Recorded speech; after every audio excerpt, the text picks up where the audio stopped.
के हिंदी बाजऽ अबैया बड़ नीक बात छै, अहाँके नेपालियो बाजऽ अबैया बड़ नीक बात छै, अहाँ अंग्रेजियो सीख लेने छी और नीक बात छै। लेकिन एहि सबके कतौ ई मतलब तऽ नहि कि अपन मधुर भाषा मैथिली के उपेक्षा करी।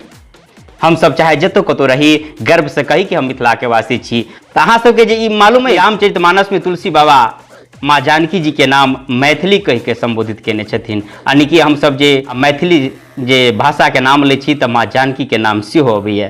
तैं अपने सबसे निवेदन कि अपन मधुर भाषा मैथिली के बाजी, अहाँ सब चाहे जतऽ कतौ रही देश विदेश में अपन भाषा मैथिली अवश्य बाजी। ताहिके लेल अपने सबसे करबद्ध निवेदन करब सब मैथिली भाषी से कि अपन भाषा मैथिली में विविध प्रकार के हास्य व्यंग संग एवं शुभ समाचार मिथिला के लऽ कऽ हम अपन चैनल मिथिलावासी पर अबैत रही। अपने सबसे निवेदन करब कि अपने सब चैनल के सब्सक्राइब अवश्य करबै।